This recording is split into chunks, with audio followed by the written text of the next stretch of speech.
मेरे चैनल पर आपका स्वागत, अभिनंदन और वंदन। जैसा कि आपको पता है कि हम जो पुराने पेपर हैं वो हल कर रहे हैं हिंदी से संबंधित, फिर वो कहीं भी हों, हमें जो भी पेपर मिलते हैं हम वो हल करते हैं। तो ये जो पेपर है ये उड़ीसा में हुआ एक एडेड कॉलेज का पेपर है और आज हम इसे हल करेंगे।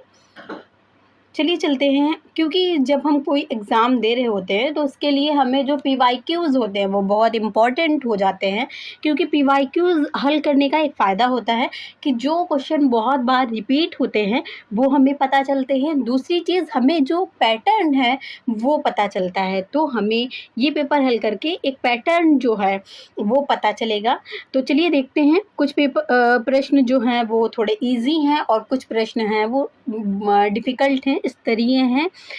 तो आज हम कुल इसमें 100 प्रश्न हैं, आज हम 50 प्रश्न हल करेंगे और 50 प्रश्न हम दूसरे वीडियो में हल करेंगे। और आज मैं बहुत जल्दी आपको पेपर सॉल्व कराऊँगी और ज़्यादा डिटेल में हम नहीं जाएँगे।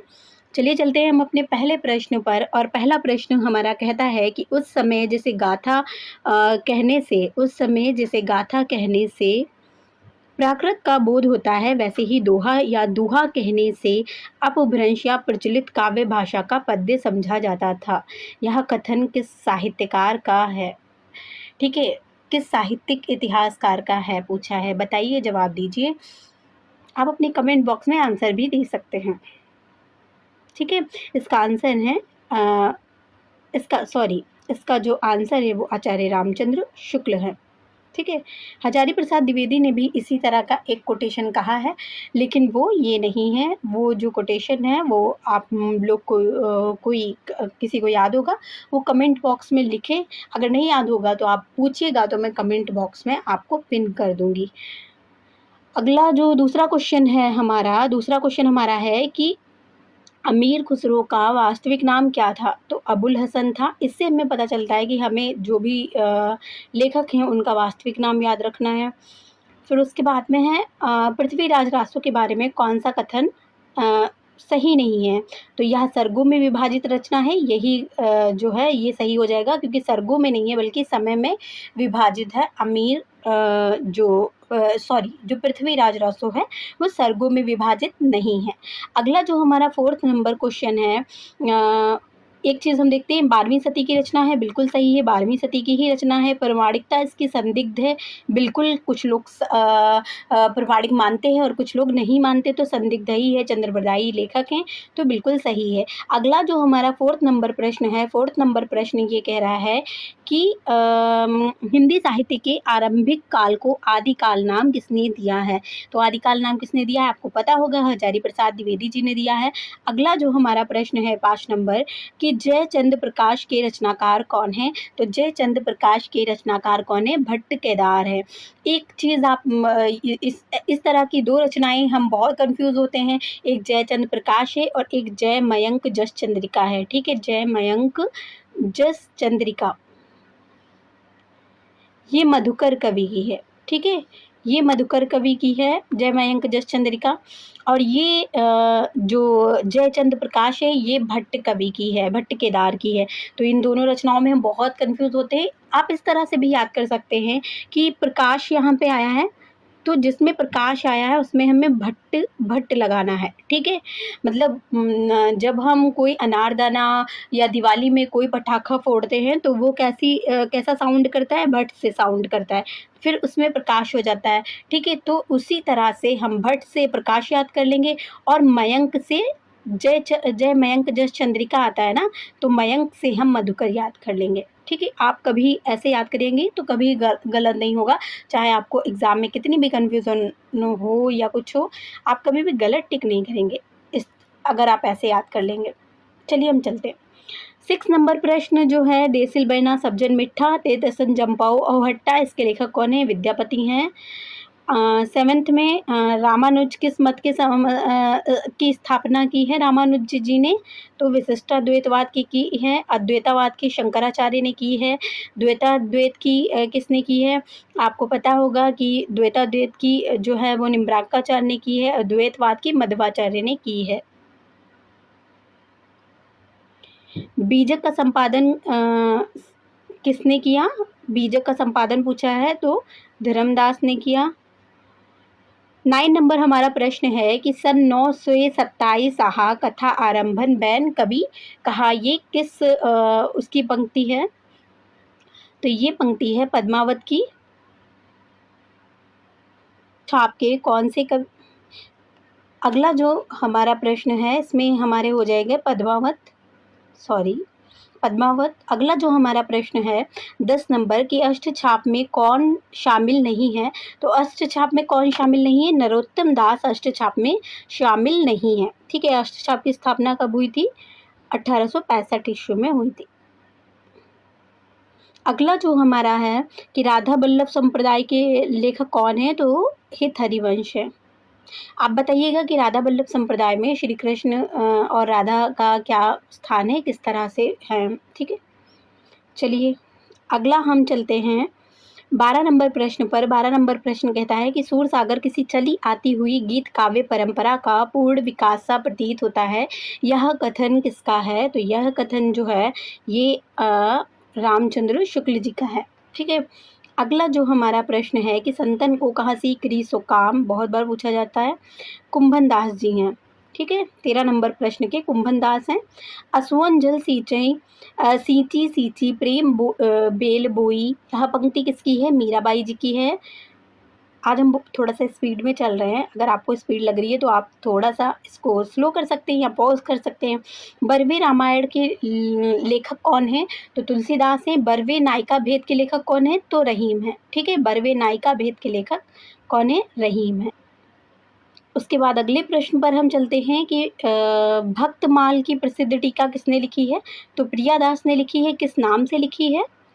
तो रस प्रबोधिनी नाम से लिखी है। किस नाम से लिखी है? रस बोधिनी नाम से लिखी है, प्रबोधिनी नहीं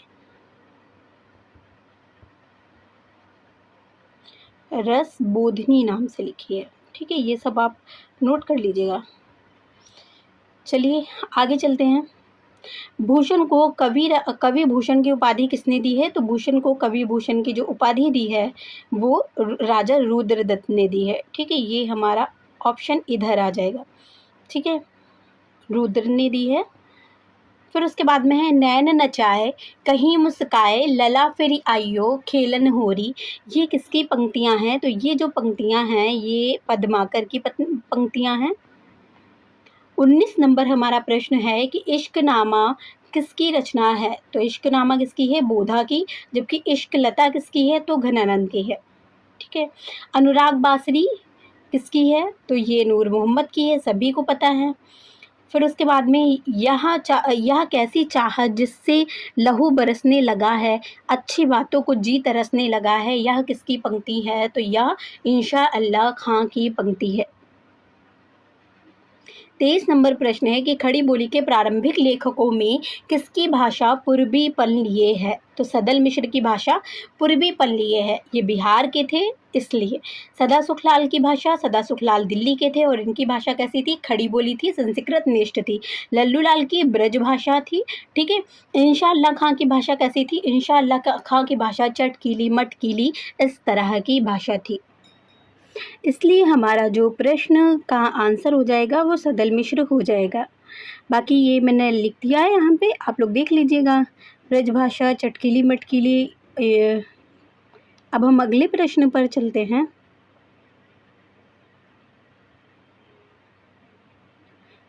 अगला जो हमारा प्रश्न है 24 नंबर की चंद्रकांता पढ़ने के लिए ना जाने कितने उर्दू जीवियों ने हिंदी सीखी, यह कथन किसका है? तो आचार्य रामचंद्र शुक्ल जी का है।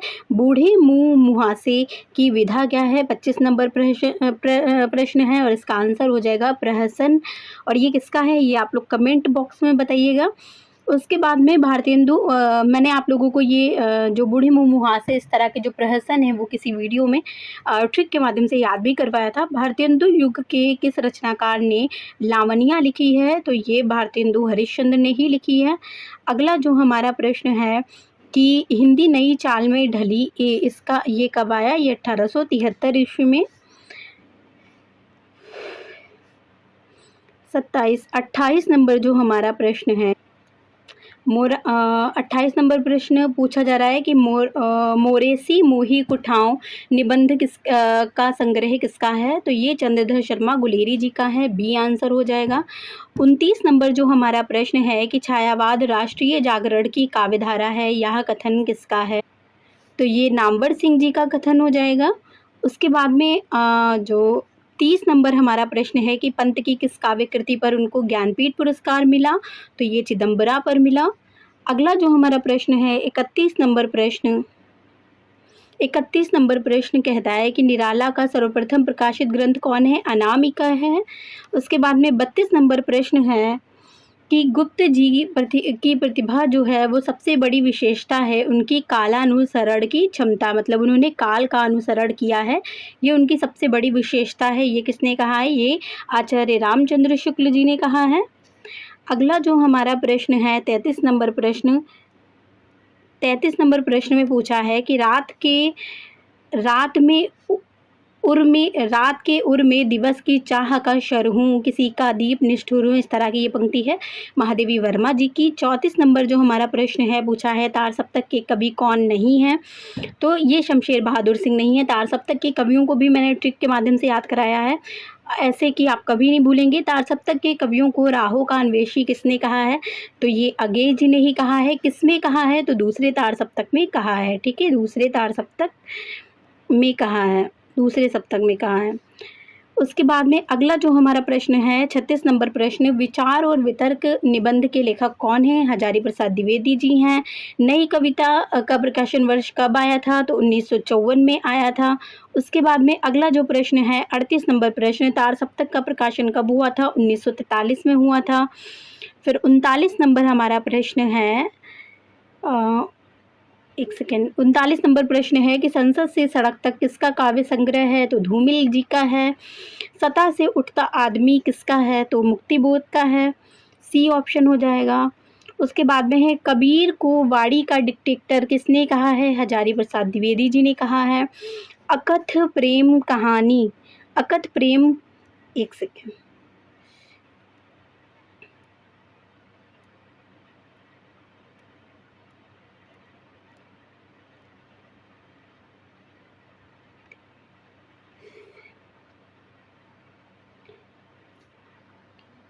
बयालीस नंबर हमारा प्रश्न है कि अकथ प्रेम कहानी प्रेम की ये किस पुस्तक किस आलोचक की है? तो ये पुरुषोत्तम अग्रवाल जी की है।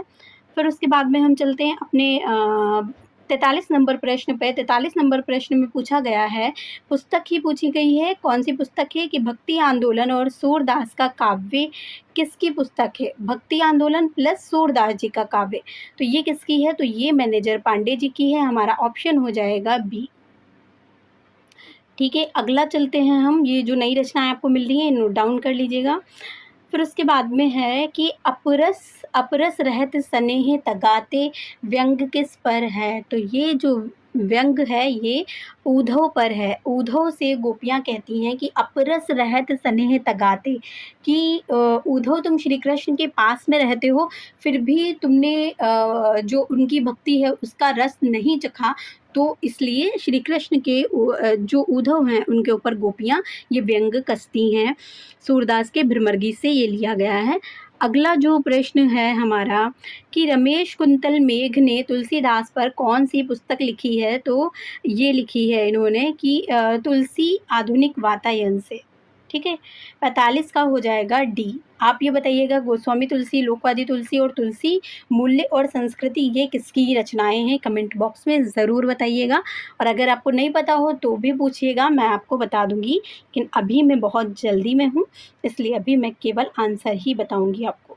ठीक है, तुलसी की भावुकता निबंध के लेखक कौन है? तो ये आचार्य रामचंद्र शुक्ल हैं। बहुत जगह MA के पाठ्यक्रम में ये लगा भी होता है।